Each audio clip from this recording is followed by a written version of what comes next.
Hello, this is my long-term, nearly 2-year review of the Cannondale Synapse Hi-Mod here. It's going back soon and I'll be swapping it for something else, so make sure you stick around to see what that is. But I want to share my thoughts and observations from riding this bike for nearly 2 years before it goes back. And if you know me, if you follow me, you'll know I test bikes for a living, and I've ridden loads of bikes over the last 5-10 years. And in between those bikes, this is my go-to bike. So a typical test bike period is between 2 and 4 weeks. They go between different magazines, so you have to share them around. But that 2 to 4 week period is enough to get a handle on the performance, how the bike rides and handles. But it's not long enough to get any sense of how it performs over the long term and for durability issues, which is why we rely on you, the people who buy the bikes, to give us a feedback after owning the bikes for 2, 3, 4 years and longer. Which is why this bike is special, because in between all the different test bikes I've had, this has been my go-to bike for the last nearly 2 years. So let me run you through the bike and why I like it so much and why I've hung on to it for so long. Synapse, long haul performance, lightweight efficiency. Check it out. But first, a quick bit of history. The Synapse was first launched in 2005 and represented the company's first ever carbon frame. By this point in time, Cannondale was a renowned world leader in aluminium with its legendary and now iconic CAD series of frames, but it was slower than other companies to fully embrace carbon fibre. Carbon fiber and aluminum co-molded and optimized for speed. Previously, it had combined carbon and aluminium in the same frame with a 613 released in 2004. More recently, the Synapse has been developed to help pro riders win cobble classics, and Peter Sagan won on a prototype bike in 2013. That gave rise to the launch of a 2014 generation Synapse, a key update in the model's history and a huge leap forward. This was a much more performance-focused endurance bike, fit for pro riders to do battle on the cobbles and perfect for weekend warriors.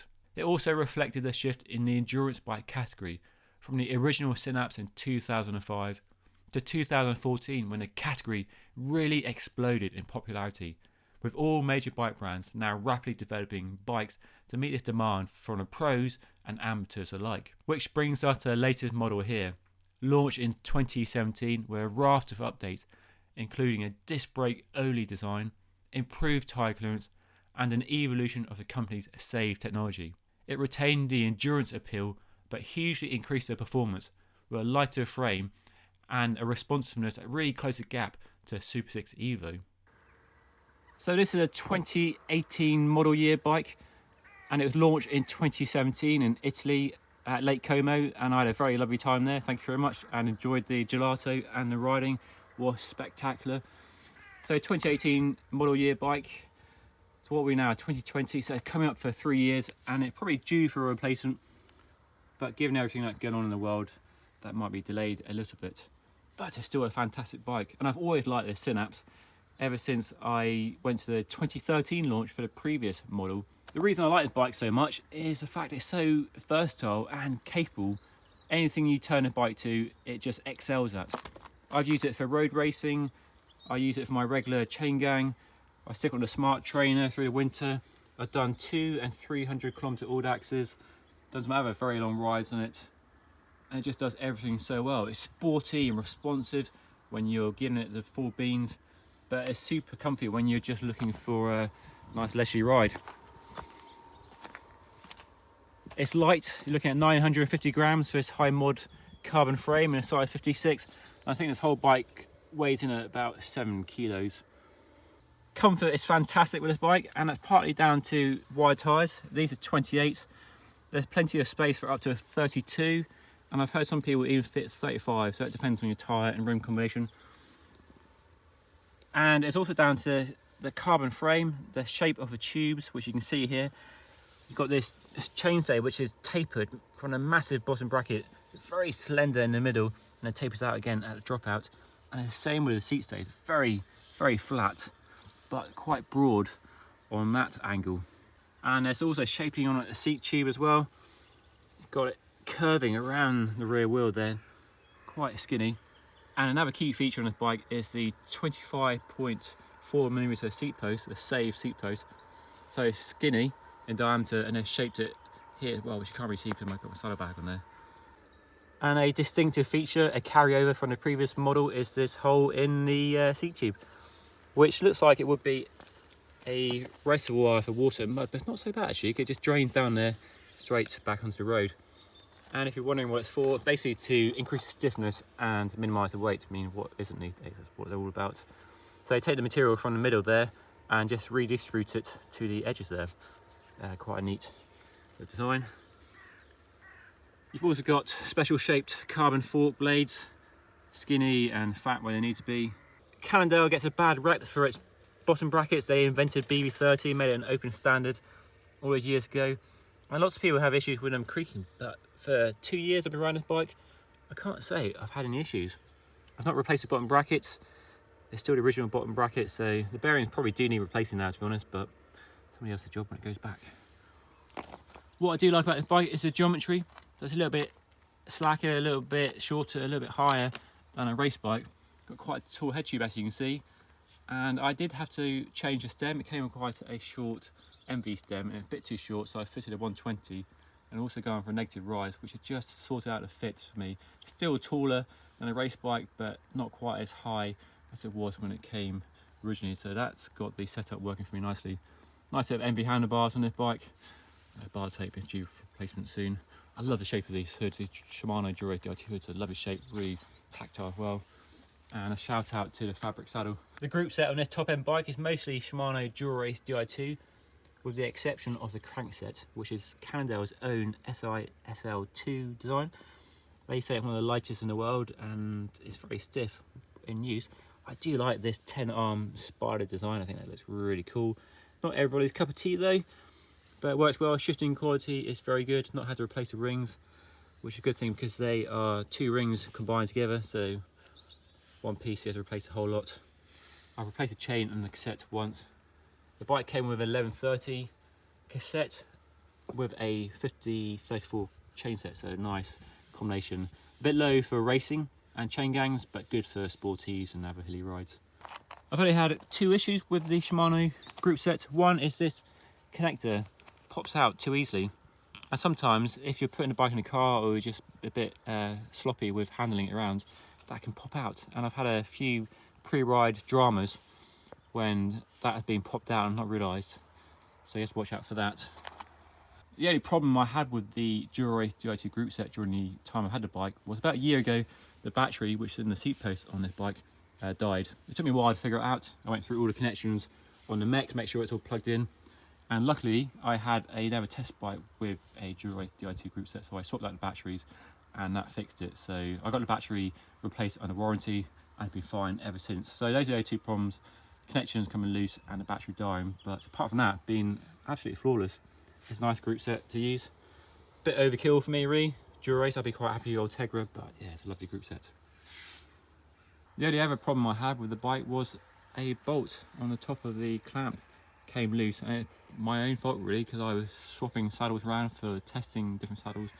I fitted an hour saddle before a 300km Audax, and about 25-30k in, that bolt popped out, so luckily we managed to get a replacement by a friend's house, and we still finished riding in the end, so that worked out okay. But this fabric saddle is a lovely shape, bit of flex in the base, very nice, good for long rides.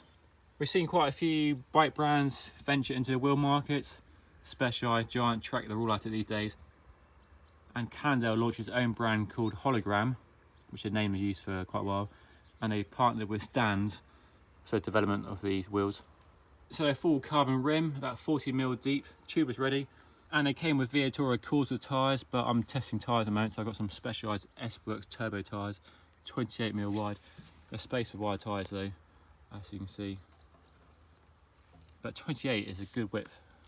And these wheels are fine, they're really fast, got a nice broad profile, good aerodynamics, nice and stable in the wind. I've used loads of tyres, clincher and tubeless. Tubeless tyre work a treat on these rims as well, I really recommend them. They go up with a normal track pump with no problems at all. What I really like about the Cannondale Synapse Hi-Mod is the combination of the sporty handling it offers. So a little bit more laid back than a Super 6 Evo, but it's still got a nice responsive feel, especially when you slam a stem. You've got great comfort for doing long distance rides, like a 200, 300 kilometre all axis I've done on it. So superb comfort with a 28mm wide tyre running about 60 psi. So you ride this bike all day, and I have ridden the bike all day many times. 12 hours on the bike, not a problem at all. Go and do a chain gang, do a road race on it, and barring the gearing, which is a bit low for road racing, especially in the final sprint, it can still cut it. Not quite as sharp and highly responsive as a race bike when you're in a cut and thrust of a peloton, but for dabbling in road racing, yeah, it can keep up, no problems at all. And in nearly 2 years of riding this bike, although it's not been my only bike, I've had lots of other test bikes, so the mileage on the bike is not as high as it would be if it's my only bike. I've not had to do much to it. I've had those small niggles with the DIT battery dying. I've replaced the chain and the cassette once. Bottom bracket bearings still going well, all the hub bearings all still going fine. The headset bearings, not touched those. It's been a joy to live with, really.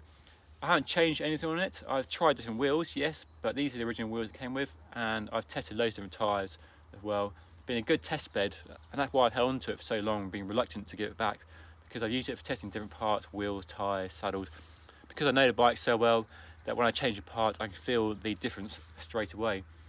And I even like the look of it. I love the paint job. I think it looks better than the current 2020 models. This bike wasn't the big leap forward from the 2013 model. They made quite a few nice refinements. They modified the geometry, improved the frame comfort, increased the tyre clearance, made it disc brake only.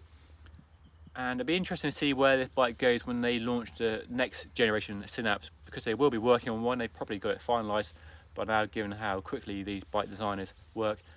I can't really see how they could improve it. Maybe wire tyres, I guess, could be one avenue they could go down to combat the threat from gravel and adventure bikes that these endurance bikes are threatened by. Because some people might be buying, or might have previously bought an endurance bike, might now buy something like the Topstone Carbon, perhaps, because you've got that extra capability, but yet you still put a slick tyre on it for road riding. So an interesting time ahead for endurance bikes like this. But if you are just road riding and you want a fast and comfy bike, then the Synapse is definitely one of my favourite bikes in this category at the moment, and I'll be sad to see it go, to be honest, but I've got something exciting lined up, so make sure you stick around for that. And you can do that by hitting that subscribe button down below, and if you enjoy this video, make sure you hit that thumbs up like button. And yeah, if you've got any questions about the bike, want to know anything more about it, do let me know in the comment section down below. And if you own one of these bikes, I'd love to hear from you and get your real world long-term feedback on this bike as well. But that's all for now. Thank you for watching, and I'll see you again next time.